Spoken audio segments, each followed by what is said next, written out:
owners in the country who are committed to reducing energy use in their buildings. It's a goal that they want to achieve.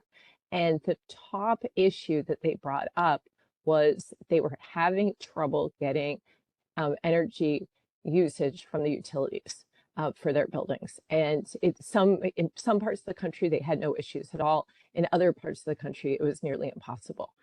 They said that that was their #1 barrier to reducing energy use in their buildings. And that's huge.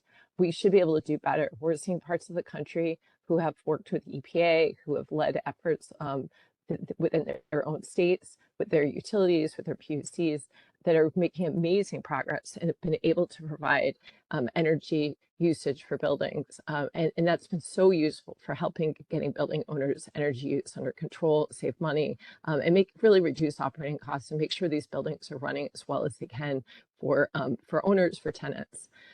We are also seeing IRA. We have billions and billions of dollars going out the door right now for IRA and infrastructure bill funding that's going to be available for states. It's going to be available for building owners. It's going to be available for tenants.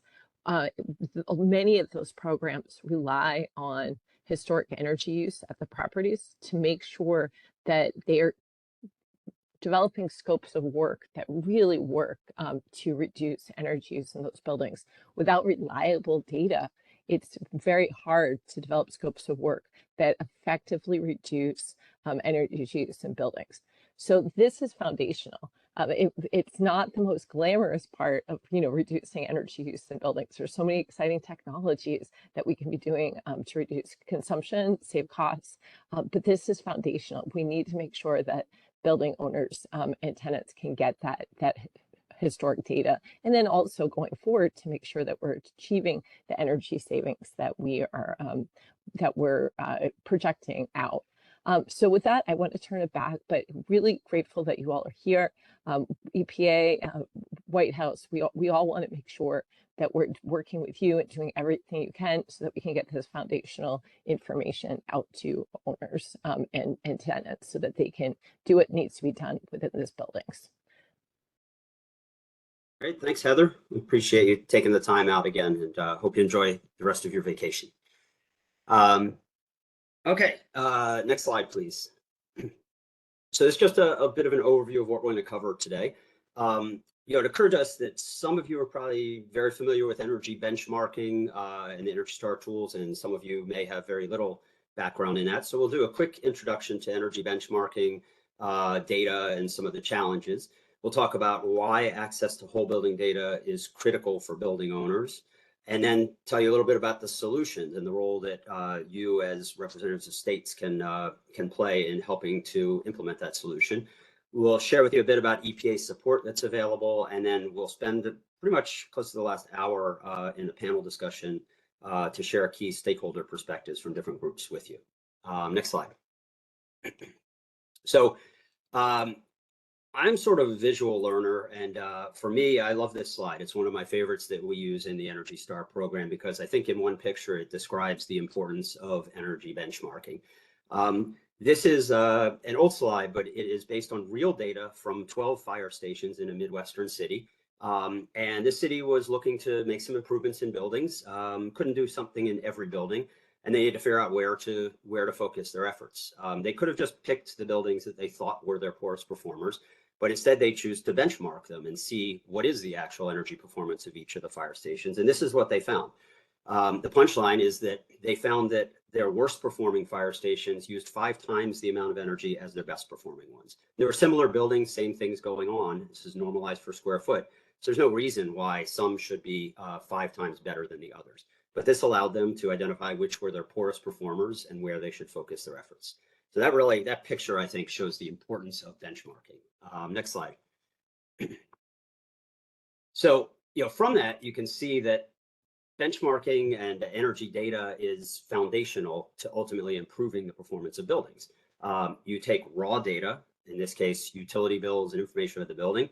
That data, if looked at in the right way, can provide you with valuable information, and that information in turn can turn into an action plan.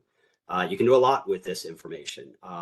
In the case that I just showed you, they were able to understand the performance of the individual buildings first, and then compare across their portfolio for that type of building to see which were their best and which were their worst. You can also go further to compare energy performance against other similar buildings locally or nationwide. You can use this information to track the performance of buildings and identify potential problems. If you look at it monthly and you add monthly bills one at a time, you might see some spikes that indicate some sort of a problem, and then you can go try to diagnose and fix those problems. And then lastly, you can use this information to track the impacts of projects that you're implementing and other strategies that you're implementing aimed at reducing energy, water, or waste or emissions to basically see if those things are working and how effective they are. Next slide. So it's great to say that this is a good thing to do, benchmarking, and that the benchmarking is valuable, but it's better, we feel, to provide people an easy way to do it. And at Energy Star, we feel we've done that. So we offer a software tool called Energy Star Portfolio Manager. It's been around since 2000, actually, and had a complete rebuild in 2013. And we're just about to go into another rebuild with a lot of exciting enhancements. But Portfolio Manager is an online software tool where anybody can set up a free password protected account. So you just set that up. It's all online, nothing to download. And then you can use it to benchmark any of the buildings in your portfolio. So right now, we look at active benchmarking in Portfolio Manager. There are over 300,000 properties across the US and in some other foreign countries, but mostly in the US, that are using Portfolio Manager. And those represent about 28 billion square feet of space. So that's about a quarter of the commercial and multifamily building space in the country. There are about 400 third-party software tools that also work with Portfolio Manager and exchange data back and forth using our automated web services, our API. There are dozens of federal, state, and local benchmarking policies and voluntary programs that leverage Portfolio Manager as the tool they use to implement their programs. And then one foreign government, the government of Canada, has adopted Portfolio Manager as its national benchmarking tool and uses it for those efforts across the country. Next slide. So, that's where you can go to benchmark. I wanted to share with you a little bit, though, on what data building owners need to benchmark their buildings in Portfolio Manager. And really, they need two different types of data. The first one is what we call property use details. And that's information about the physical and operational characteristics of their building. It includes things, the details differ depending on the building type. So you'll need to enter certain things for an office building and different things for a retail store and different things for a school or a hotel or a hospital. Examples of some of the things that we require people to put into Portfolio Manager to benchmark are the square footage of the building, the size, the number of operating hours, the number of occupants. For multifamily buildings, there's the number of units and the number of bedrooms. And again, that varies depending on the building type. But basically, all of this information is something that can typically be, it's either known already or can easily be gathered by the property owner or the manager, sometimes just through a simple walkthrough of the building. The second type of building that owners need in order to benchmark their building is whole building energy consumption data. Essentially, how much energy is that entire building using? And all the benchmarks in Portfolio Manager are based on 12 months of data, because we want to capture seasonal and business cycle operations, changes in those things over the course of a year. So in order to benchmark, you need 12 months of complete data for 12 consecutive months, and that should be measured data, ideally not estimated. You can put estimated in, but ideally it's measured for all fuel types used in the building.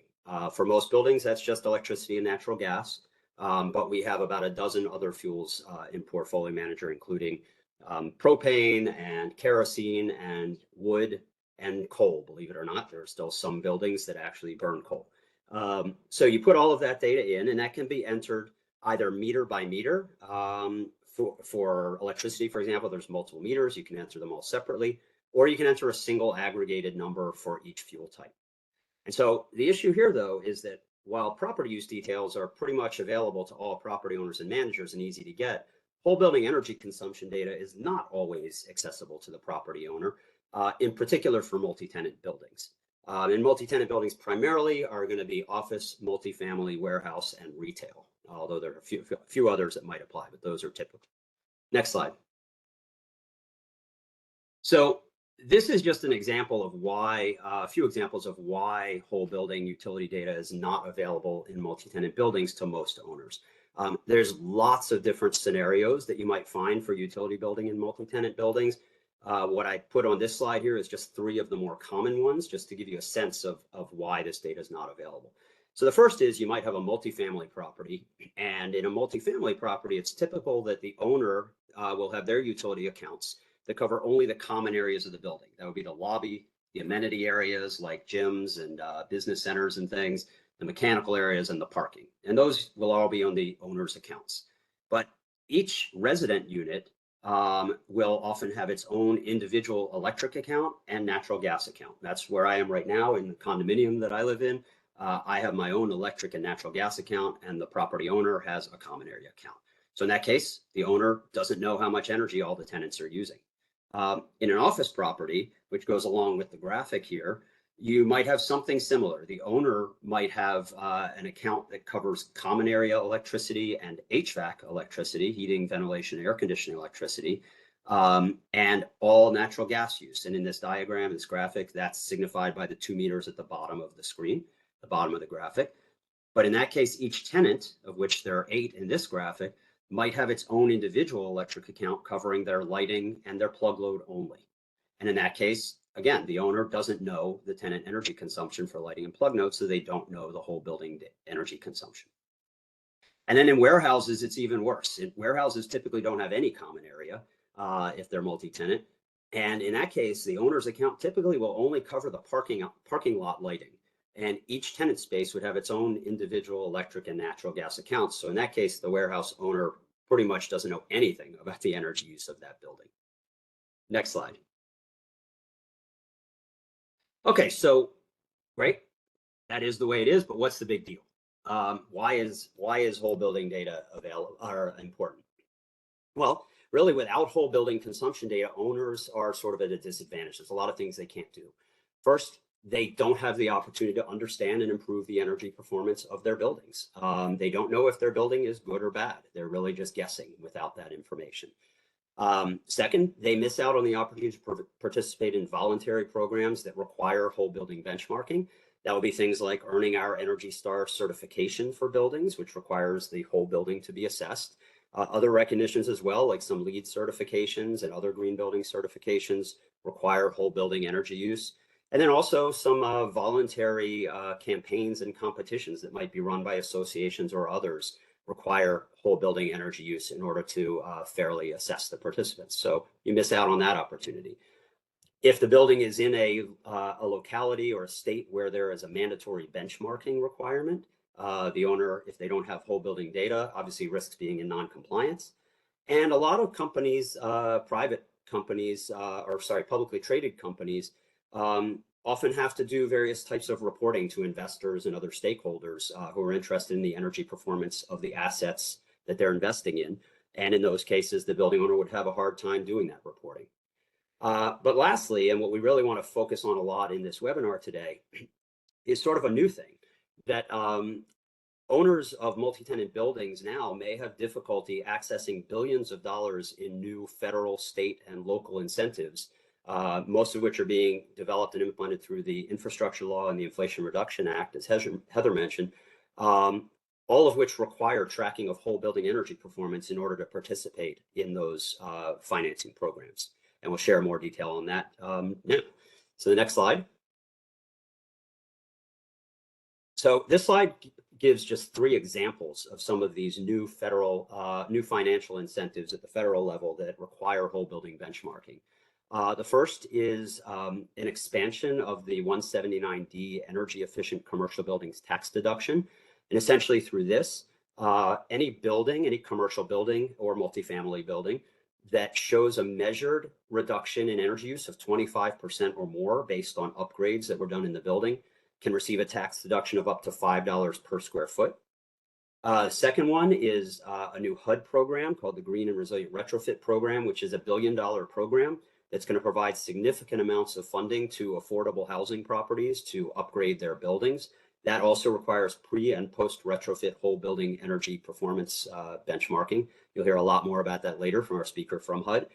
And the last one I wanted to highlight is a over $4 billion program called the Home Efficiency Rebate Program, which is for multifamily properties that allows them to earn rebates of up to $400,000 per building if they can show a measured reduction of 15% or more in whole building energy use.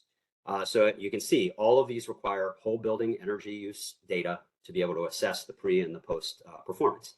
Next slide. So there's a lot on this slide, but I wanted to just give you a sense of the amounts of funding, the amounts of money that are at stake here for building owners that may not have access to this data and therefore may not be able to participate in these programs or may have a harder time participating in these programs. So there's a lot here, but the top box here is an example for a 100,000 square foot office building for the 179D tax deduction. We provide two examples here. One, if the building achieved a 25% savings in energy use, and another if it achieved a 50% savings. And the long story short here, in the end, there are two levels of the deduction. There's a bonus deduction, there's a basic deduction and a bonus deduction if you meet certain labor and wage requirements, which increases the deduction by 5 times. But essentially a building of this size that would have a 25% savings in energy use that they could prove would have a financial benefit of between $13,000 and $65,000. And if they happen to hit the 50% energy savings, that could be as much as $130,000. The second box here is for a hypothetical building of the same size that was multifamily, a 75-unit multifamily building. So that building would also be eligible for the 179D tax deduction. So the numbers in the table here for that building are the same as in the table above, because that's based on the size of the building. It's a per square foot deduction.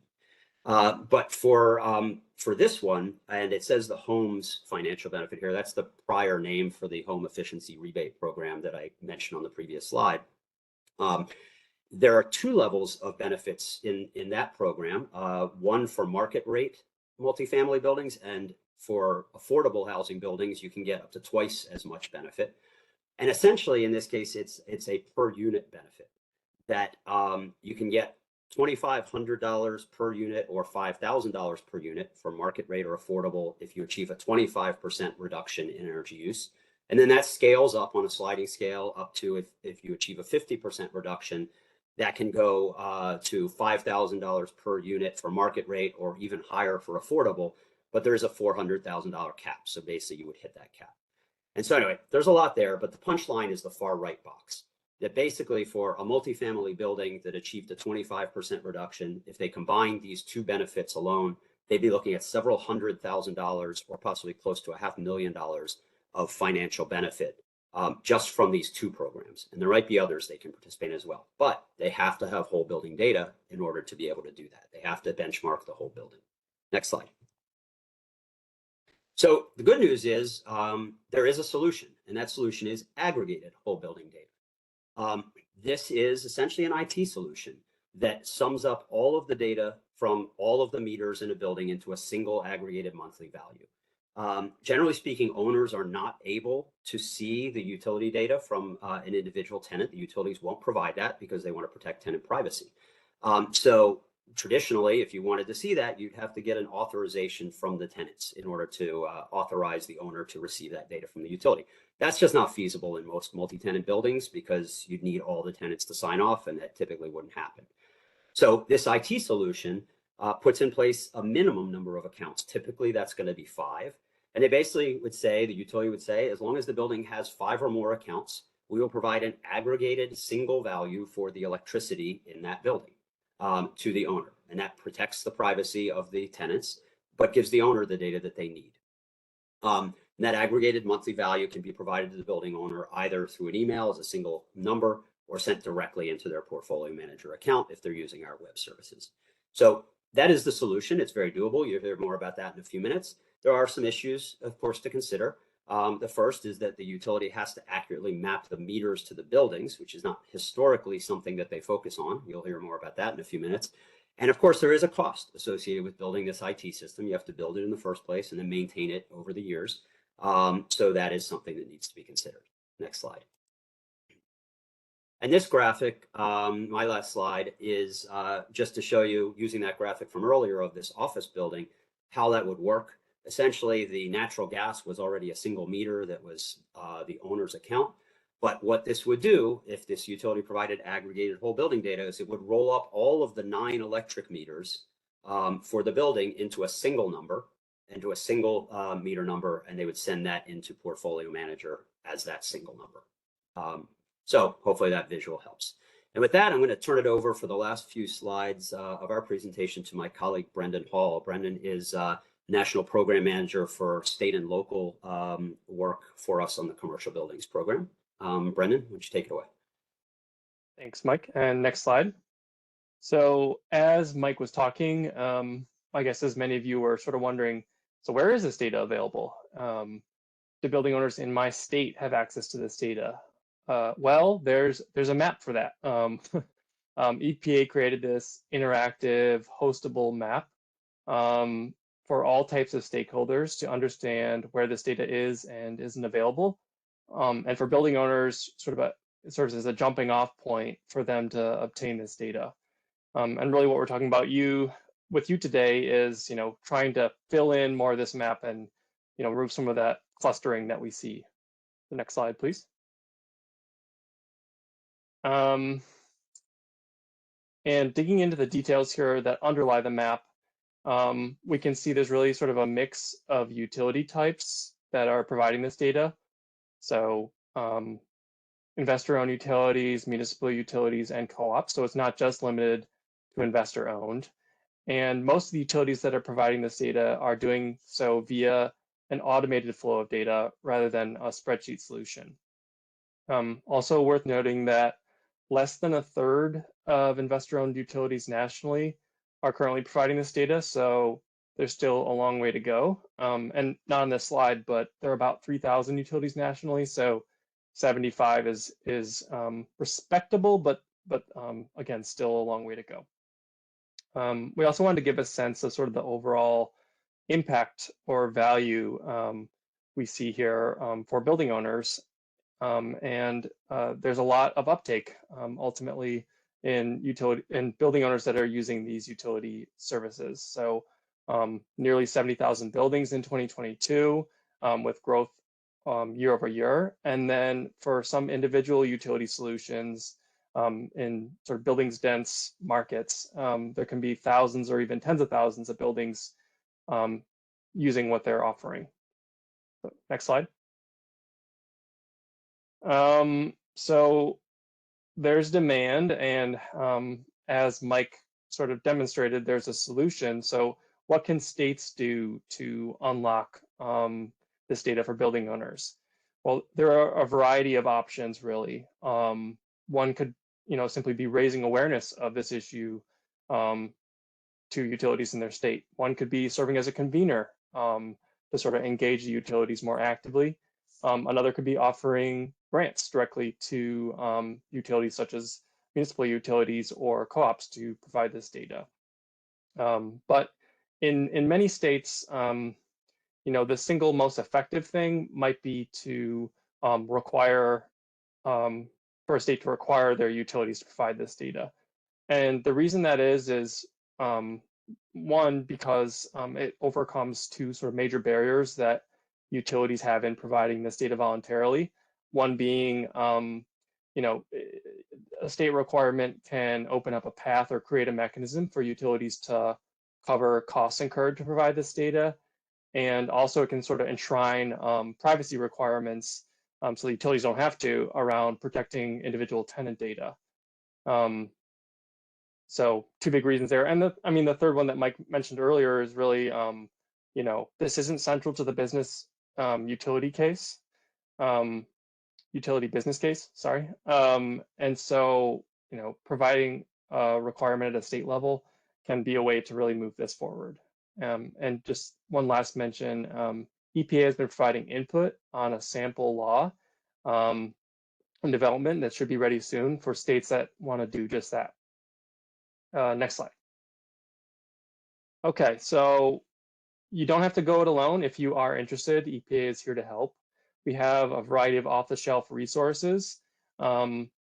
a backgrounder on this issue that talks about the incentive programs, just about published resource on guidance for utilities that looks at sort of best practices that focus on customer experience and data quality in providing this data, and more. But we can also play a more active role for states that want that.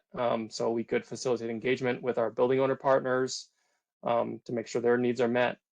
We could talk about portfolio manager with you and sort of its ins and outs for delivering this data. And we would even be open to standing up a new network if there's appetite for states interested in this topic. Next slide. And that's it from me.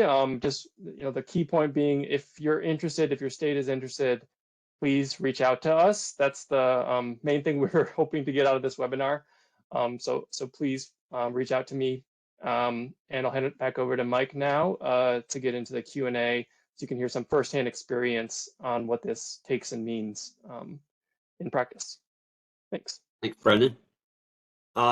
So we're going to switch over now to our panelists. Ask them all to put their video on, and you can stay muted till you need to speak. Just a reminder to all the participants, if you have questions, feel free to put them in the chat, and we'll get into some of those questions after the initial discussion here with the panelists. Next slide. So I'll just do a little bio on each person that we have on the panel here and let you know sort of where they're coming from. So on our panel, we have a number of different perspectives. We have the federal program sponsor perspective from Michael Brugman. Michael is the director of the Multifamily Asset and Counterparty Oversight Division, which is part of HUD's, Housing and Urban Development's Office of Asset Management and Portfolio Oversight for Multifamily Housing. And in that role, he's responsible for HUD's oversight of the MAP lending program and its portfolio of over 30,000 multifamily properties across the market. He's also responsible for setting policy for risk rating HUD's portfolio, for coordinating inspections and other compliance activities, and taking enforcement actions for noncompliance. And prior to joining HUD, Michael was vice president at Bank of America in its Community Development Bank, and also previously worked for HUD as a management analyst. We have Chris Loftman representing the probably most important building owner perspective, since they're the ones that need the data. Chris has over 20 years of experience in real estate and 10 years in sustainability, focusing on sustainable real estate operations, utility bill management, cost recovery, and energy strategies. At Greystar, which is the world's largest multifamily manager of real estate with over $74 billion in assets across 238 markets, Chris oversees the delivery of utility billing, sustainability, energy, and waste services to over 2,800 communities across the US. And in this role, data is key in his work in developing sustainable solutions through analytical analysis, benchmarking, and opportunity identification. We have two representatives from the utility perspective. One is Colleen Morris. Colleen is the CEO of Calico Energy, a software company dedicated to making utility-enabled whole building data access a widespread reality. What we're trying to do here through this webinar. Colleen leads Calico's efforts working with utilities to scale the impact of building sector energy efficiency and decarbonization efforts through user-centric software. She's committed to delivering solutions that create value for utilities, their customers, and broader stakeholders while reducing the building sector's energy consumption. We also have Chris Taylor, who is the Director of Large Customer Services at Pepco Holdings, PHI, which is part of the Exelon family of companies and consists of Pepco, Delmarva Power, and Atlantic City Electric. Chris came to Pepco in 2011 after working for 3 years in the executive office of former Washington, D.C. Mayor Adrian Fenty, where he was a senior staff cabinet member in the position of Director of the Office of Community Relations and Services, and at the time of his departure. And prior to that, Chris had experience in the operations management in the hotel, cruise ship, and hospitality industry throughout North and Central America. And then lastly, but not least, we have the state perspective, and that is going to be given to us by Crystal Egelkamp. Crystal is the Building Performance Program Manager at the Colorado Energy Office. And in this role, Crystal manages the state's benchmarking program, Building Performance Colorado, as well as leads the Building Performance Standards Program implementation and current rulemaking. So as we jump into the panel, I did want to note one important thing, which is that while we're going to be hearing from Colleen, since it was her company that assisted Chris and PHI in building their whole building data access solution. It is important to note there are other companies out there that provide similar services to those that her company provides. So, you know, as you think about all this, if any of you are interested in learning more about these types of services, you could contact Brendan and we'd be happy to share with you information about all the providers in that space so that you can compare their services. Okay, so that's the intro. And the way we're going to handle this panel is I'm going to ask our first round of questions, and I'm going to ask each person a question, which I provided them ahead of time. And they've provided just a few minutes of remarks, including a couple of slides where they're going to provide an answer to that. And then after the first round here, we're going to throw out a few other questions just for a more open discussion, and we're going to get some of your questions from the audience into that discussion as well. So again, please put those in the chat if you have any. So we'll start off with Chris from Greystar. So Chris, clearly, I think we can see that this data is important, but as the ultimate consumer of the data is the building owner, can you talk to us about Greystar and the reasons why Greystar needs this data, in particular in areas where there's no benchmarking or BPS law and may not be one in the future? Sure. Thanks, Mike. You know, obviously the absence of a law doesn't mean I don't have compliance to begin with. I may have mortgage requirements from the lender. I may have investor requirements. There's SEC potential requirements. If somebody's asking us to measure our carbon impact, it's actually, I can't do it without the data. So I need the data in order to do that calculation. And unfortunately, like I said, while that law may not be in place, those other requirements for those other entities are out there. But really, more than just compliance, we see this as the way to manage our portfolio. I put a compass on my slide because honestly, that's what this data is. This data allows me to figure out where I should look. So whenever I have whole building data, I can rank, I can compare, I can benchmark, and I can see where should we expend capital, where should we be focusing our efforts.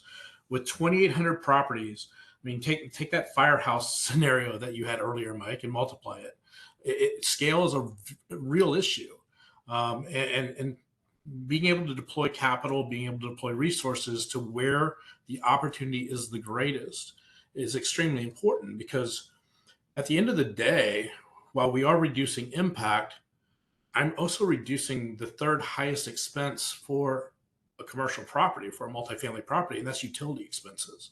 That translates to NOI. NOI meaning more profit, right?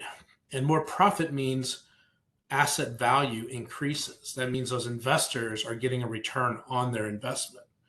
So it's extremely important for those investors to get a return on their investment. Obviously, investors invest to make money, not to lose money.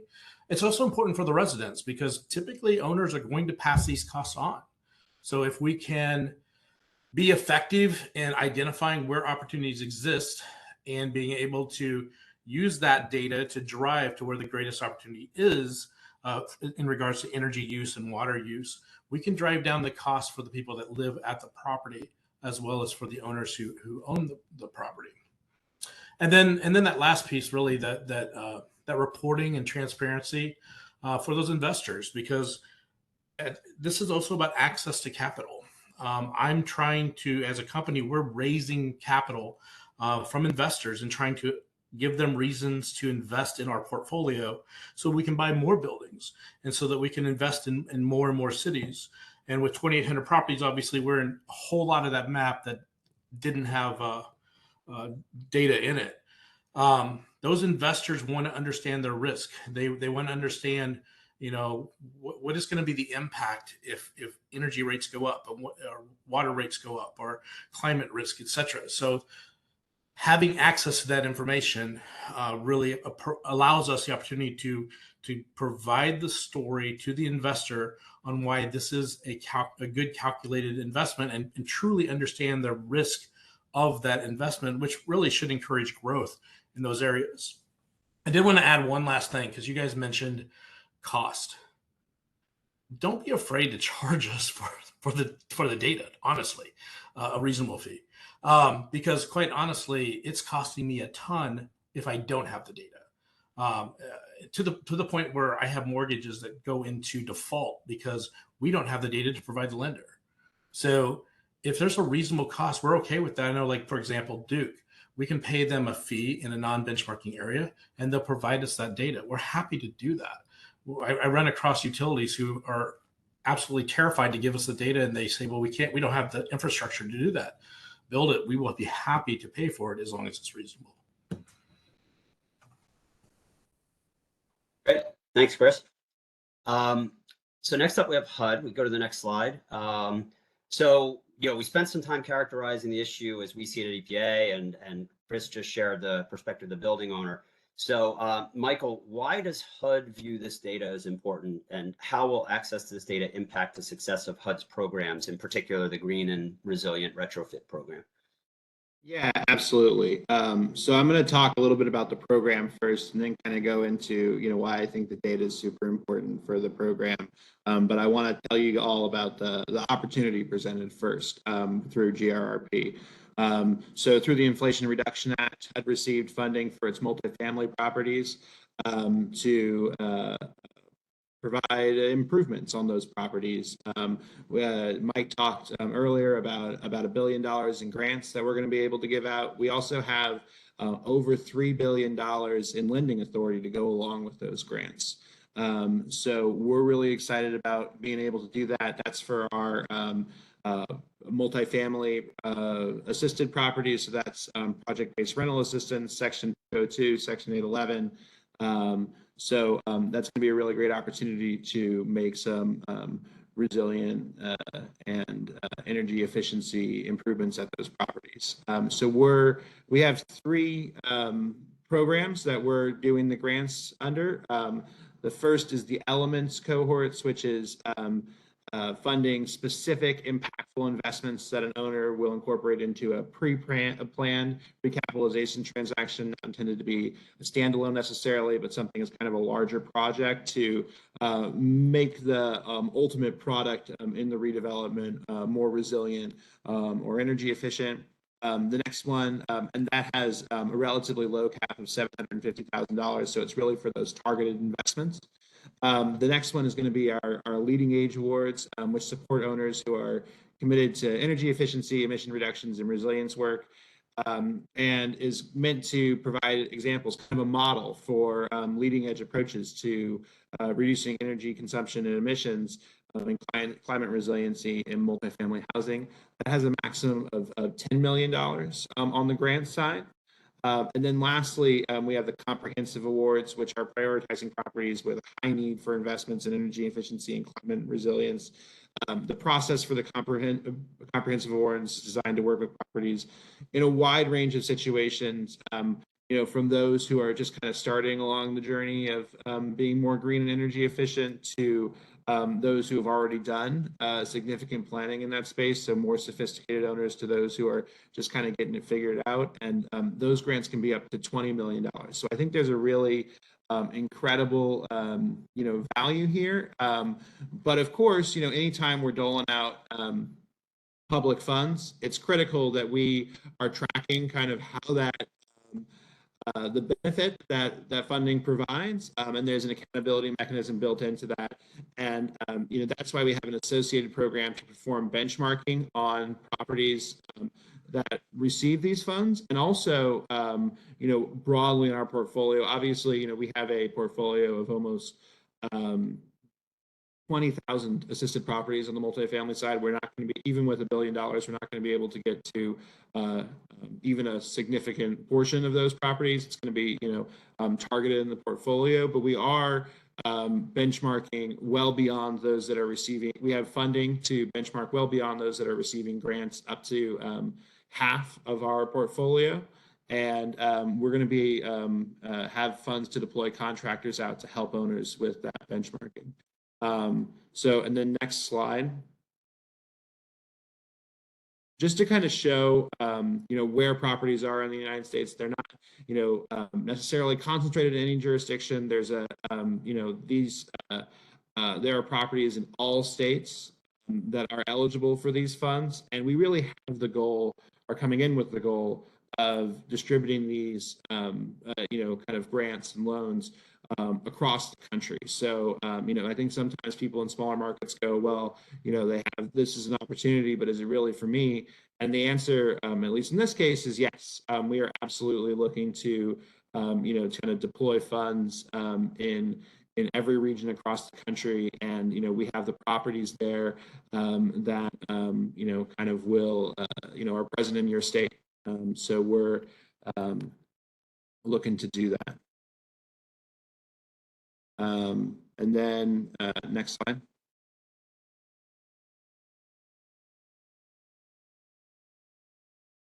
So there are some states already with whole building access, a little bit more to go there, but there are some examples out there. And really kind of, Mike talked a little bit earlier about why it's particularly important for multifamily properties. We have a lot of different ratepayers, a lot of, meters by unit that you're going through. So it's really hard to get that data in an aggregated sense without providing whole building utility data. And if, benchmarking is really the most streamlined and effective way to have an assessment of energy usage at a property, where we have the kind of before, where we can see, okay, what's the energy usage, what's the picture of the property in terms of utilities before, and then we come in and making these enhancements. What's the after? How can we demonstrate that these investments were, a good use of public funds? And that's really important to us in being able to measure that through this program. And benchmarking, is going to create the opportunities for properties in your jurisdiction to, access whole building utility data, and it unlocks this significant funding stream for those properties. So, that's why I think benchmarking and providing whole building data to facilitate benchmarking is really critical for, particularly our program, but a wide range of programs that you all can participate in. Great, thanks, Michael. Okay, we can go to the next slide, and next up is for Colleen. So the data clearly has value to program sponsors and to the building owners. But how difficult is it to provide? That's probably worth touching on. Colleen, what does it take for a utility to provide this data, and what are some of the bigger challenges? Sure, thanks, Mike. I think if we look at this colorful visual, it's not entirely dissimilar to some that you showed earlier, but I would add a layer with this and say that the colors matter here. At the end of the day, the thing that makes this challenging is that the utility business model has never really contemplated the container of a building until these requests for this data have arisen. In some cases, the bills that utilities send match a building. The ones on the outside here, right? You're sending it to a house, you're sending it to a McDonald's. But in these other cases in the middle, which you really illustrated the meters and the sort of billing side of it, it doesn't just exist sitting in the data structure. The color coding is the lens I wanted to add, which is that utility programs, utility teams, utility data, utility meter systems are typically bifurcated by residential and commercial customers. So there's another layer here where if you look at that middle of the column where you're mixing commercial and residential customers in some of these buildings, that does add another dimension of complexity. And I would say that the split that corresponds commercial and residential across data systems is probably the most complicated scenario you have, where you're mixing residential and commercial data. There are a lot of ways to approach solving that problem. We've seen utilities using a spectrum of solutions ranging from entirely human workflows, spreadsheets, manual, and in some cases where you're serving 10 buildings in a tiny county in Colorado, that's the right choice.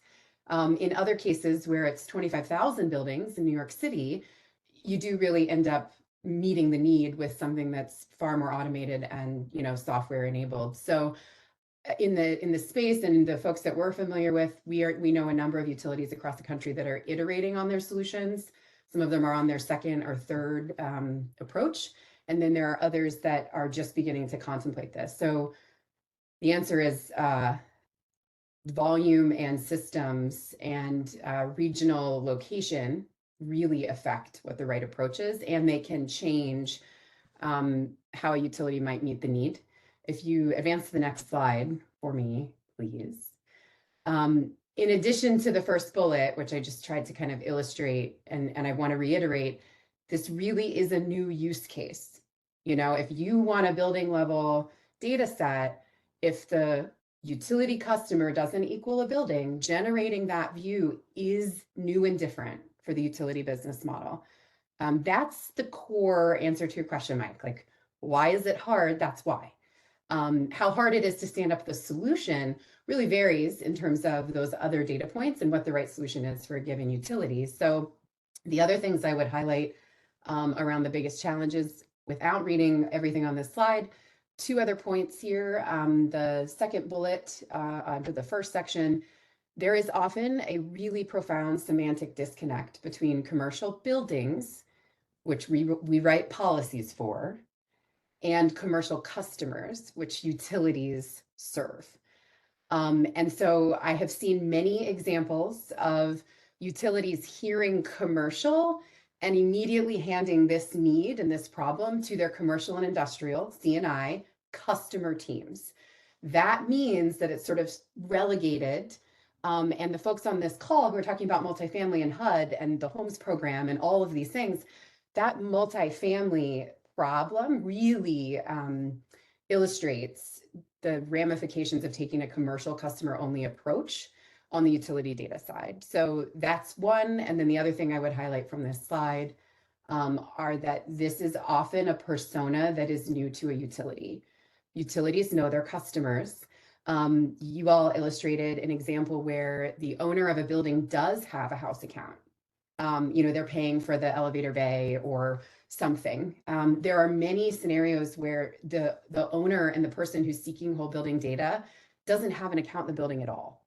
And that gets really tricky for utilities who sometimes instinctively bring some of their current solutions into this, and they try to build something into their customer portal to meet the need, because it's not clearly understood that there may be folks asking for data who are not actually customers in the building at all.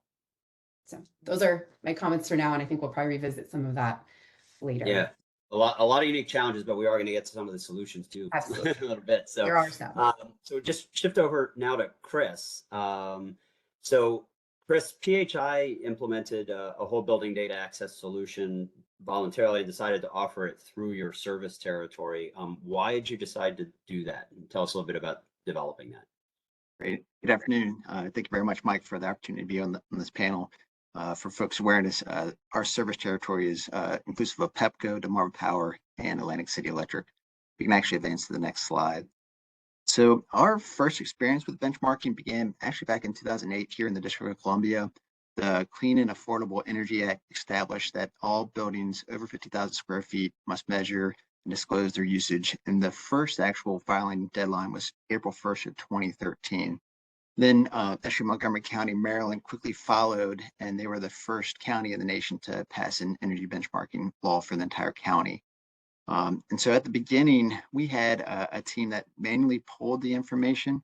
So building owners that had tenants that couldn't obtain that energy usage information really just needed our help to obtain it, like was outlined earlier. And we found it just to be a slow and manual process. Our billing system is not based on the entire building, rather it's based on the individual accounts within a building. So we had to actually pull the information one account at a time. So the team was just quickly overwhelmed, and we had to bring folks in to help. And we then at that point started to evaluate solutions. So we landed on a semi-automated solution that aggregated the whole building energy usage. And we offered that solution in 2015. And that first year, we had 223 buildings use the platform. That actually represented 26,540 meters.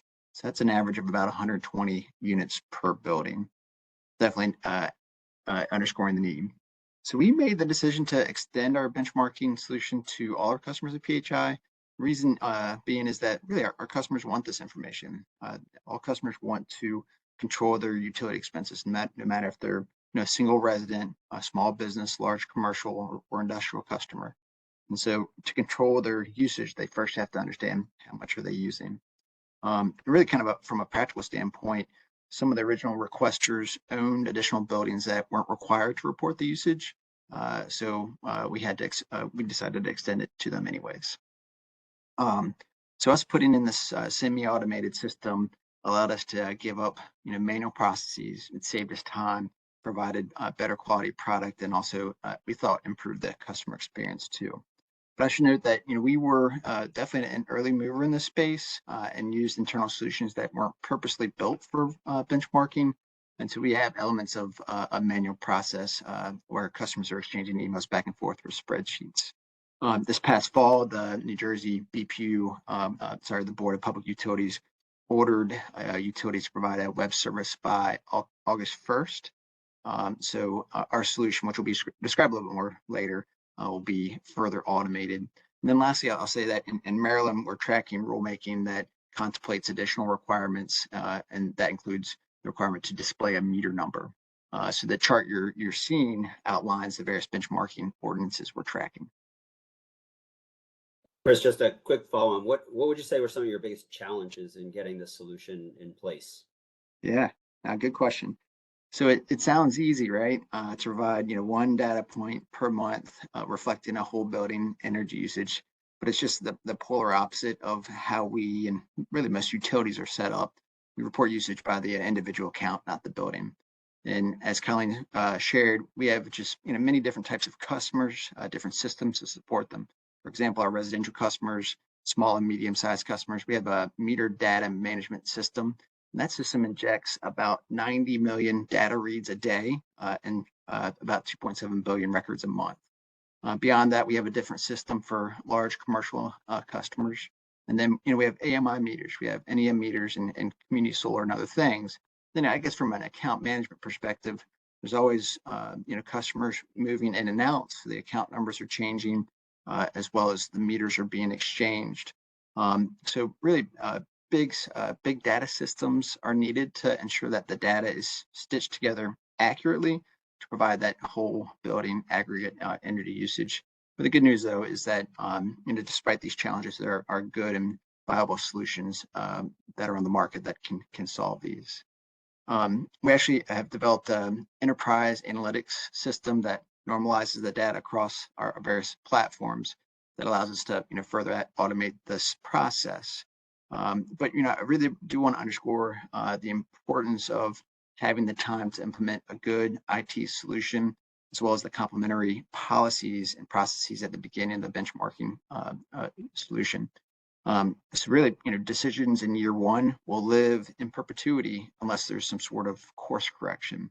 So I'll give you an example. For some reason, if an incorrect meter is included in the first list for aggregation, the wrong energy usage is recorded monthly and yearly. When we first started benchmarking, we really relied on customers to provide us a meter list. We uploaded it without much verification. And over time, we found that customers regularly did this for whatever reason. They provided at times an incorrect meter number or entirely wrong list throwing off the usage. So with better technology solutions built specifically for benchmarking, process can be automated. A requester can simply provide a service address, then we can provide a list of suggested service addresses with an apartment number, unit number, as well as a meter number for the requester to verify.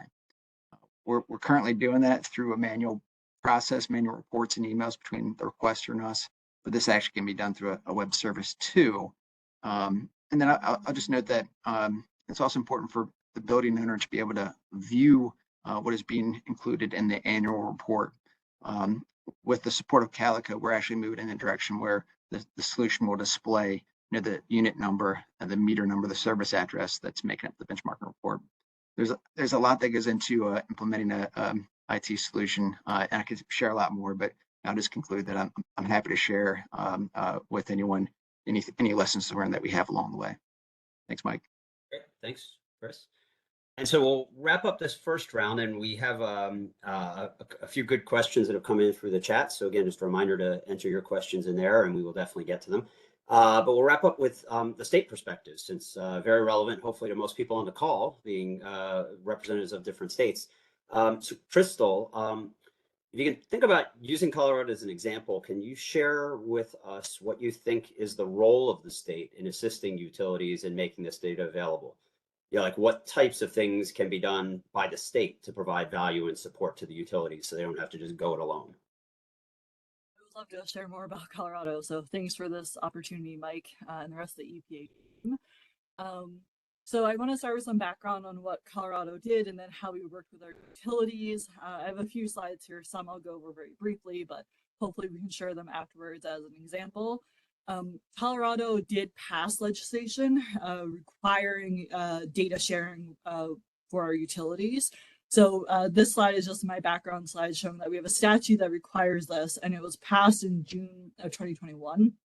And so this is a statewide benchmarking legislation, and I know not every state wants a program like that. So this was Colorado's goal, and I just wanted to highlight here that although I want to focus on the utility requirements, my statewide program covers about 8,300 buildings. That's a lot of buildings to provide data to. So the state knew with this legislation that we had to have our utilities on board with this legislation and work with them to provide this data to our building owners. So you can go to the next slide. So this slide and my next slide are not the prettiest, so I apologize. But again, they just serve as examples. In our statute, we listed the requirements for our utilities. So first, we defined what a qualifying utility was, which are what these requirements are on. So we defined what qualifying utilities are, which I've listed on the slide. And as Brendan mentioned earlier, there's a lot of model laws and legislation or draft legislation from EPA and IMT. Colorado definitely leaned on EPA when we were drafting our legislation. And we define qualifying utilities. A non-qualifying utility essentially needs to provide or obtain tenant consent. So there was a lot of distinction we had to provide. Oh, sorry, I hear my audio is a bit quiet, so I apologize. But essentially in our legislation, we had to define what a qualifying versus non-qualifying utility was and what the different requirements for them were. And also what essentially we're requiring of our utilities is that they provide 12 months of data, aggregate it, upload it into Energy Star Portfolio Manager. And it has to be on monthly intervals and it has to be aggregated by fuel type. And we have a lot of gas and electric in Colorado, but we also have like district steam and other fuel types in the state as well. So we're dealing with a lot of different fuel types here. Next slide. So again, this is one of my more ugly slides with lots of words, but this is just taken straight from my legislation. So it's a really good example. The biggest requirements on our utilities in the state was that we require them to establish an aggregation threshold that is for 4 or fewer utility customers. They have to publish that threshold on their website. And then upon the request of a covered building owner, you have to provide that energy data to them. And there's multiple jurisdictions in the state that require that have benchmarking laws or legislation or programs, I should say. There's about 5 of us in the state total right now. And I know someone else actually just was talking about this. Our first deadline in the state, we allowed building owners to have 12 months to actually comply with that deadline. So we gave our building owners a longer runway to comply, but also to our utilities. So we gave utilities after a building owner requested their energy data for the first year, which was 2022 for us. They had 90 days to provide that data. Starting this year in 2023, they had 30 days to respond to the data. So when we were thinking about this legislation and this program, we were thinking not just about building owners, we were thinking about utilities and making sure that there's flexibility for both sides. You can go to the next slide. And so this next slide is just not even all the utilities in the state of Colorado, but this is just to show that the state's perspective of there's a lot of different utilities. So we have a few investor-owned utilities, and then we have a lot of municipal and rural co-ops in our state. And this map is only showing the electric utilities, not even the gas utilities. So this was kind of daunting to think about at the state level of how do we, help all of these utilities and have them provide this data to building owners. And as I mentioned, there's multiple jurisdictions in the state. So we have about 8,300 buildings in our program, but it could be up to 20,000 buildings in our state requesting this data for multiple different benchmarking programs. So the state passing this legislation also kind of helped us unify these requirements across utilities in the state, but also which is helping local jurisdictions as well. We have more local jurisdictions coming online, and so they're able just to kind of replicate the language in our statute so that their local utility doesn't have to meet two different requirements. And you can go to the next slide, which is kind of my most important slide. But I gave you all the background on the legislation and how Colorado, the Colorado landscape. So before we passed this legislation, the first thing that Colorado did was we began working with our utilities. We brought them to the table, they helped us draft this legislation, and we formed a utility data accelerator coalition. So we met with them monthly between January and June of 2021. We asked for their feedback, their input. We talked to investor-owned utilities as well as the non-investor-owned utilities to learn what their needs would be and how they would actually potentially meet these requirements. And every jurisdiction I talk to, that is what I hammer home as the most important thing. This is a collaboration, and you want it to feel like a collaboration. So we had this coalition, and that really helped our legislation be a success. We also published best practices for utilities so that they can learn more about how they can set their data aggregation thresholds and learn from each other. And then the second part, the first one is collaboration and working with your utilities on these requirements. The second part is making sure it's not an unfunded mandate. And so what the Energy Office in Colorado did was we were very lucky to be able to provide one-time utility grants to these non-investor-owned utilities to help them implement these solutions. And I saw some questions in the chat about, what it can cost a utility. I can't talk from that perspective, but I had many utilities come to me and say, hey, we don't have the staff, we don't have the infrastructure, we're not used to mapping meters like this. And so that's why the Energy Office wanted to provide grants to these utilities so that they can staff up and implement these solutions. And interesting, Colorado, a lot of our rural and muni co-ops, they actually banded together and would hire one vendor. And so I would provide them a grant, and that one vendor would create solutions for all of those utilities. And right now in the state, about half my utilities provide an auto upload solution to Energy Star. The other half does it via spreadsheet. So I think this actually is my last slide, but I just wanted to talk about the two-pronged effect of working with your utilities, meeting them where they are, but also hopefully providing funding and collaborating with them. And I think Calico also mentioned this of it's not a one-time solution. The state is currently looking to IRA and IIJA funds to actually continue supporting our utilities because it's a lot of data to provide to building owners. So we're constantly working with them to make sure this is an easy process for the utilities and the building owner. Great, thanks, Crystal. That was really great. And yeah, so that ends the first round of questions here. If we can go to the next slide. It's our last slide. We'll just leave this up here. All of our panelists have agreed that if people have questions, you can feel free to reach out directly to them on anything you'd like. And so their names, titles, and contact info is on here. And we will be sending these slides out after the webinar, so you will have them. So now we get into just a little bit more of an open round of questions where anybody I'll direct them at some people, but anybody can feel free to answer, and we'll throw in some audience questions too. And so I'm going to start with a question to Graystar and HUD, to Michael and Chris, but before I do that, I'll set up so that Chris Taylor and Colleen can give a little advanced thought to one audience question that we've received, which Crystal just alluded to, which is somebody basically wanted to know, what does it cost for a utility to provide this IT solution? And so give that a little thought. We'll come to that second. So I'll give you a few minutes to think about it. But why don't we, and again, for anybody listening, feel free to keep putting your questions in the chat, and we will definitely get to them. So for Chris L. and Michael and anybody else who'd like to chime in. So we've talked about the solution here being an IT solution for aggregated whole building data, but what about a building owner who's in a place where their utility just can't or won't provide them with that data, or won't implement an IT solution like this?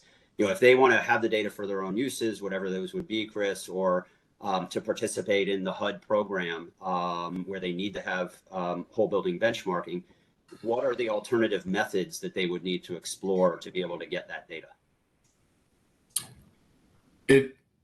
It's messy and it's expensive. That's the best way to put it. There's over 1,600 utility electrical providers across the United States. I have roughly 1 million residents in my 800,000 units across the US. So at any given time, I have people moving in and out at a pretty good clip. We have ownership transfer agreements in place where those utilities roll back into the owner name during that period of unoccupancy and then back into the tenant name during occupancy. So there's a lot of mechanical things going on with that utility account already. Now you add onto that a letter of authorization that needs to be signed by the resident. But the fun part is there's not one letter of authorization. There's 1,600 letters of authorization. No consistency from place to place. And we have definitely experienced times where we took the time to gather 350 of these, present them to the utility company, and be told, no, we're still not going to accept it. So that's the messy part.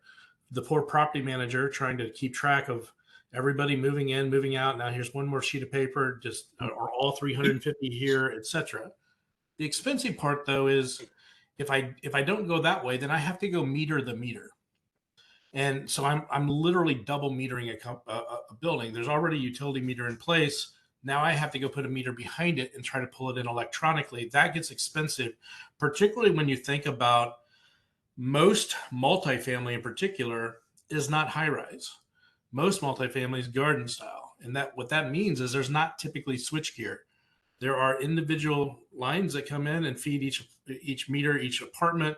So I don't really have a central place to even connect to in the first place to try to master meter it myself. I literally have to install 350 individual meters, pay 350 individual subscription fees to monitor those meters, and then roll it up.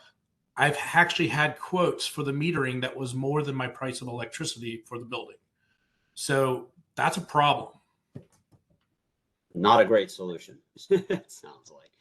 Yeah, and just to echo what Chris said, the tenant waivers and master metering are the primary alternatives, but they are expensive and cumbersome, and in some cases, particularly in the garden style apartments, which make up, particularly on the assisted side, the vast majority of multifamily properties, are just not really practical. So it really is, getting the whole building utility data is really the most efficient solution. For HUD programs, we do have an alternative for, because we want to provide access to all properties, and kind of have a pathway for doing that. We do have an alternative to benchmarking. It's called InBest. You can look it up. It's basically a spreadsheet where you have to walk through the property and make notes of all these different facets of the property. It is also very time consuming and cumbersome for the owner, and it has to be done for every property on an individual basis. So it is really much more efficient to have the utility develop a system for providing the whole building data and provide that out to their customers, as compared to having all the customers take on these pretty labor intensive and sometimes ultimately unsuccessful anyway strategies, alternative strategies. Yes, I think what we're hearing is that while there are some alternatives that, if the state representatives listening on here really want to do something to help the owners in their state take advantage of these massive amounts of money to improve the quality of their building and the conditions for the occupants, the best thing to do is find a way to incentivize or help the utilities to provide the data directly. I think that's what we're hearing. So absolutely. Yeah, thanks for that. And we did have a question in the chat, which I think you guys sort of got at, which was just simply what happens when a tenant does not consent to providing the data. I think that's sort of the example, Chris, of like you might have 350 tenants and maybe 5 of them say, no, we're not providing it. You have better data, but you still don't have the whole building in that case, right? Well, and honestly, other people move out and that keeps changing. When that happens, there are some loans that do not allow estimated data. So I can go into so, and there are, whenever I do GRES reporting, which is the Global Real Estate Sustainability Benchmark, which we report to our investors, we're penalized for having estimated data. So while you might be able to get away with estimating in some cases, you're penalized for doing so. Mm-hmm. Like if I can add in from the state perspective too, We actually have a waiver criteria. We have annual waivers if building owners cannot submit for certain reasons. One of our waivers is if they cannot obtain tenant consent. And I've seen a lot of those waivers come through this past year. And what those building owners usually do is then require that lease information in the future. But like, the state realized that as well, is that one, we cannot accept estimated data, but we do not penalize the building owners if they cannot obtain tenant consent. So again, kind of trying to be flexible on both sides. Okay, good. Okay, so let's step back to that question that we had from one of the attendees, which basically asked, I think, a very logical question. The question was, what is the cost to utility companies to set up the digital infrastructure so they can upload electricity data directly to Portfolio Manager? And I guess I would just say, let's talk more broadly about to calculate the aggregated whole building data and send it into Portfolio Manager. And before I turn that to Chris and Colleen, I'll share that we had done a little bit of research internally ourselves, our team that runs those services, the web services, to talk to some of the providers and surveyed them to get a sense of what these costs are. And we got a good range, as you would expect, but generally speaking, what we heard was that the upfront initial costs, and of course it'll vary depending on a lot of things, would be somewhere in the mid six figures, like maybe 300 to 600K, but with numerous examples below that and above it. That custom solutions generally are gonna cost more, and commercial products off the shelf are gonna cost a little bit less. And then of course there's ongoing annual costs, which generally seem to be in the low to mid six figures is what we heard from people. And of course there's customer support needs as well. So to set this up, that's sort of what we heard in sort of a survey from some of the providers. But I turn it over to Colleen and Chris to share whatever you feel you can share on this. I know it's might be some confidentiality, but just what are your thoughts? I mean, I'll take a general comment first, and then Chris can add or not anything more specific that he may want. But I was going to say what you just said, Mike, basically, Okay. right? So, the important nuance in this question is the actual infrastructure to upload it directly, right? So we need to remember we're eliminating a lot of the first part of the spectrum where you can do this a lot of other ways before you hit that type of solution, right? So just keep that in mind for context. But you mentioned the two high-level things that really affect the structure and pricing model, and for utilities on the commission side. And since there are, we're really speaking to a governing policy generating audience, I think this is important because there are cost recovery components to how utilities manage their finances and capitalization and operating expenses. And I am not an expert on any of that, but all those nuances really matter when you're kind of crafting a policy and looking particularly at the IOU side of what's going to be spent when and how it will be literally accounted for, no pun intended. So I would just echo that there's a really big branch early on around, are you custom building this, or are you buying something that already exists and covers some portion? And there are multiple vendors who fit that second descriptor. And that's one of the big ones that has direct accounting ramifications for utilities and the different approaches they take. But I usually answer about the way that you did. I usually lower the floor a little and say, low 150K, six figures on up to get something stood up. And then your ongoing costs really vary based on that choice you make, right? You spending more upfront to have it stood up, and then maybe a little bit less because you own it, or the opposite. Yeah. Chris, any of that? Not much to add. I'm gonna, I like to joke, so I'm just gonna joke and say, Colleen, we're gonna renegotiate after this call. Yeah. I'm just kidding. Just kidding. I think everything that's been said is right, and I think each utility is different, and they're in different places with the back office systems. Obviously, there needs to be some sort of data and analytics platform that can aggregate the usage in house, and then from there it's getting the information over to a vendor to then aggregate that information and display it to customers. I would also just put a plug in terms of consistency and requirements. especially for utilities that are operating in more than one jurisdiction, and having different requirements may cause additional implementation costs as well. And I did just really appreciate the comments around the approach that was taken in Colorado to allow for time to have input from utilities, incorporating really those lessons learned to prevent those pitfalls, and that allows for, in my opinion, probably more robust design requirements as well. So really kind of preventing problems in the future as well. So thanks, Chris. Crystal, so obviously those of us who work in this space have known this for a long time, that one of the big barriers clearly is cost, right, to the utilities of doing this. And it's not, maybe not inherently, and Chris and Colleen can correct me if I'm wrong, but I don't think it's probably inherently that utilities just don't want to do this. It's just that, there's a cost to doing it, and generally speaking, they have no way to recover that cost. And so, you shared what you're doing in Colorado with some grants that you're giving out, but do you have any more broad thoughts on, what other states might consider doing to help utilities out in that regard, knowing that that's one of the big barriers? And maybe there's opportunities, I don't know, Michael might have thoughts too, under some of these Inflation Reduction Act programs to possibly even use some of that funding to pay for the utilities to build these. No, that's actually a really great question. I think it's also a great idea. I have a meeting with my utilities next week to actually start brainstorming some of those applications, especially if it's a state maybe applying for some of these applications with utilities and other local jurisdictions. A unified front is really helpful.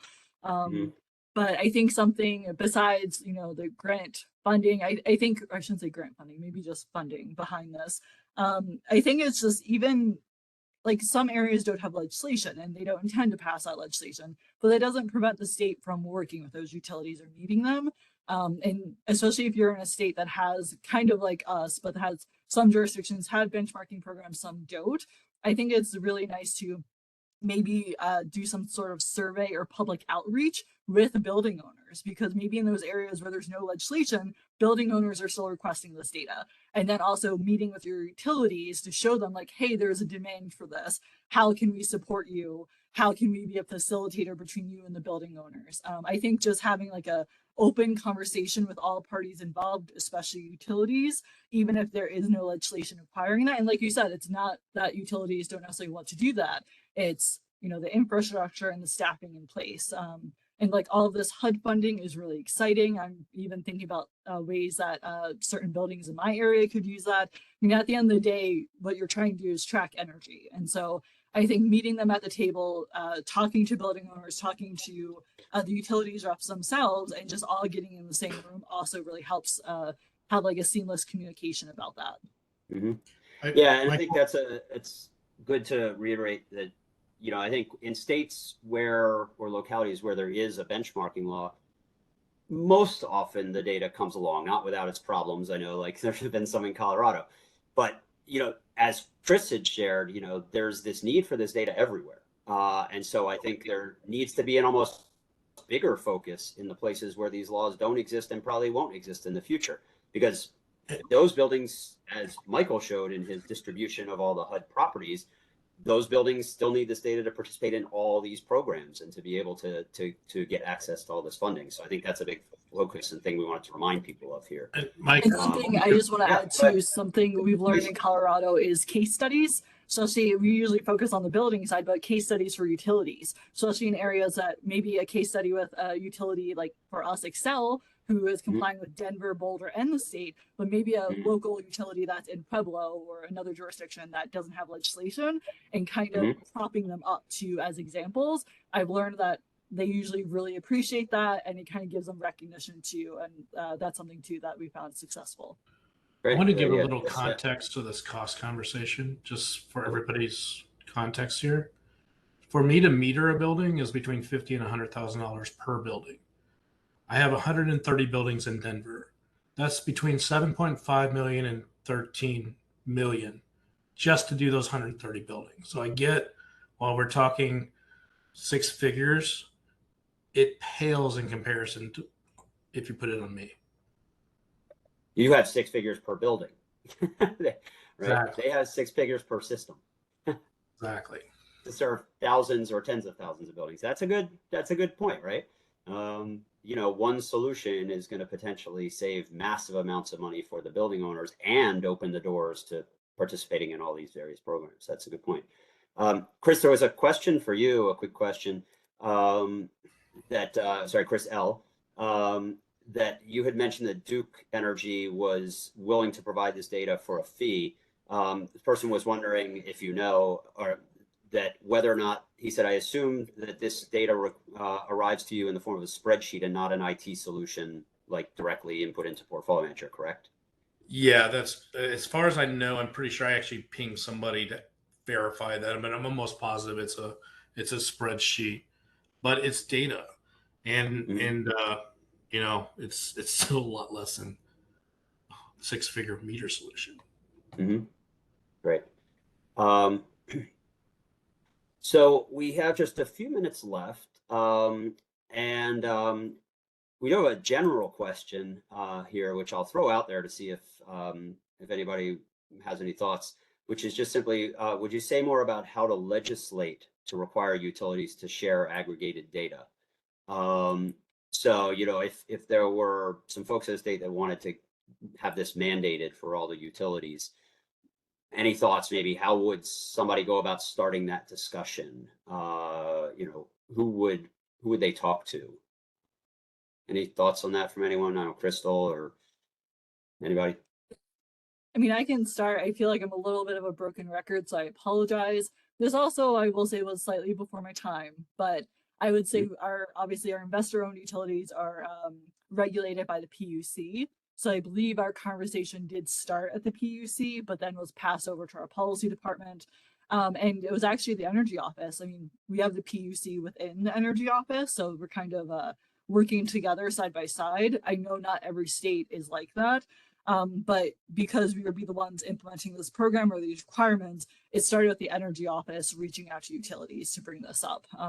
But the investor-owned utilities at least had the heads up from the PUC. And so that's where it started for us, at least. Okay. Great. So I'll take one last question that we have from the attendees, and then we'll wrap up. So this is an interesting one. It's not so much about whole building utility data, but is a question for Chris L., which I think is an interesting one. It says, for Chris and other owners of commercial real estate, particularly office buildings, how are the changes in office occupancy, which I know is not you, you're multifamily, but if you have a sense, and we can offer our thoughts too, impacting the industry's ability and willingness to invest in energy efficiency? Is it seen as a risk-reducing investment? So Chris, I know you guys are not office, but you probably hang out with a lot of office building owners. Any thoughts on that? I can certainly offer some too from Energy Stars. Sure. I've spent a lot of time in that industry, and we do own a little bit of non-multifamily. I can tell you that in general, when occupancy goes down, all the expenses don't go away. And when those leases expire and they're not occupied, then the cost of that space moves to the owner. So that becomes an owner expense. So I have not seen a slowdown in the energy efficiency projects. In fact, if anything, because of a lot of the programs that are out there and incentives that are out there, we've actually seen an acceleration. Because one of the other things about doing these retrofits is I have to displace a tenant sometimes. So this actually gives me access to space to actually do those improvements that I've been wanting to do, but I couldn't really do them because it was accounting season and I couldn't get in their space, or et cetera. So I have not seen a slowdown. And if anything, because of the impact on net operating income, we've probably seen an acceleration actually.